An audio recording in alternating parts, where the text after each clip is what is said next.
আসসালামু আলাইকুম গাইজ, আপনারা সবাই কেমন আছেন? আশা করি আল্লাহর রহমত ভালো আছেন। আজকে আমি রান্না করে দেখাবো আপনাদের এই যে রুই মাছ। আমি এখানে 5 পিস নিয়েছি, সাথে এই যে মূলা ভাজি আজকে আমি করব শুটকি দিয়ে। এই যে শুটকিগুলো আমি এখানে 2 টুকরো করে কেটে নিয়েছি। শুটকি আর ধনেপাতা বেশি করে দিয়ে মূলা ভাজি করলে অনেক সুন্দর লাগে, মজা হয়। এই জন্য আমি আজকে বললাম যে মূলা ভাজিটা আজকে করি। সাথে একটু গাজর মিক্সড করেছি, হালকা একটু গাজর। মাছের লবণ মরিচ হলুদ মেখে নেব।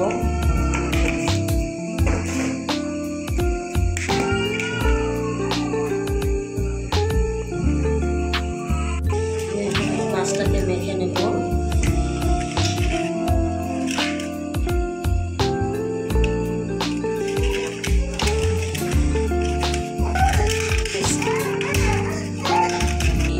আমি ফ্রাই প্যান দিয়েছি, এখন মাছটা ভাজার জন্য তেল দিই।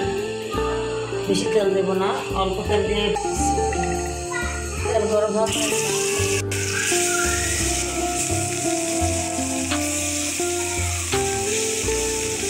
গরম পাতে দিয়েছি। শুটকিটা দিয়ে নেবো আমি। গরম পানিতে শুটকি না দিলে শুটকি গন্ধ করে, শুটকি ভালো করে ধুয়ে নিতে হয়। ভালো করে ধুয়ে নেবো পরিষ্কার করে।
ভাজি করার জন্য আমি কড়াই আরেকটা চুলায় কড়াই বসে দিলাম।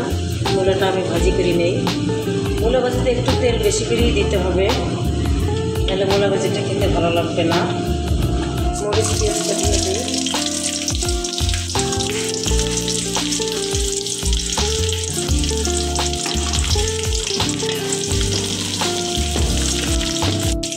মরিচ পেঁয়াজের সাথে শুটকিটাও এখানে একটু ভাজা ভাজা হোক। ভাজা ভাজা হলে শুটকিটা একটু ভালো লাগে খেতে। আদা রসুন দিয়ে দিই।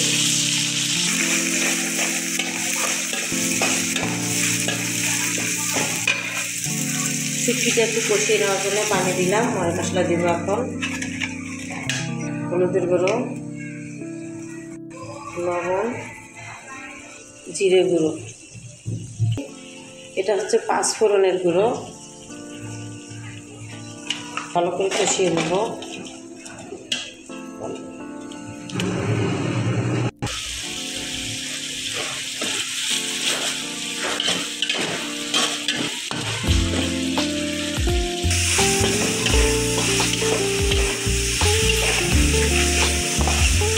শুটকিটা কিন্তু নেড়ে নেড়ে কষিয়ে নিতে হবে, নাহলে শুটকি গন্ধ করে, খেতে ভালো লাগে না। কষানো হয়ে গেছে, এখন আমি এতে চিকন করে রাখা আর কেটে রাখা মূলাগুলো দিয়ে দেবো। আমি কিন্তু মূলাটাকে অনেক চিকন করে কাটছি। এই যে এত রকম চিকন হয়ে গেছে। এই করবেন। সবগুলো বলে আমি সুন্দর চিকন চিকন করে হাতে কাটা।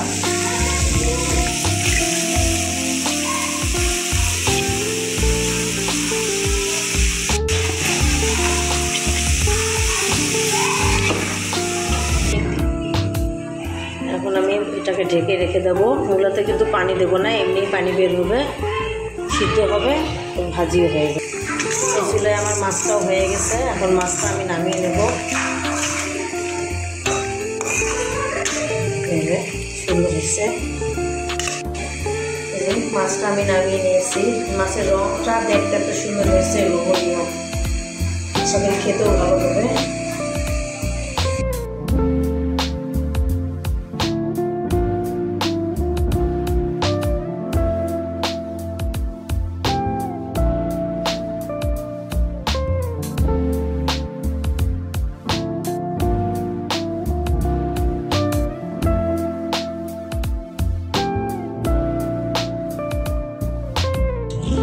এখন আমি এতে দিয়ে দেবো ধনেপাতা। ধনেপাতা আমি একটু বেশি করেই দেব, ভালো লাগে যেন।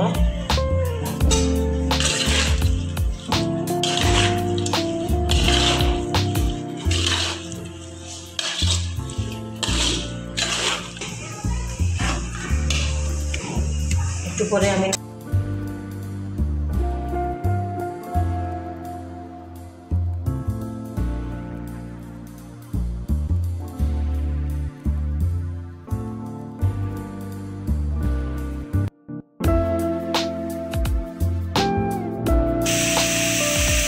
তরকারির মধ্যে যদি ভাজা হওয়ার পরে তেল ছাড়ে, তাহলে বুঝবেন যে ভাজিটা হয়ে গেছে।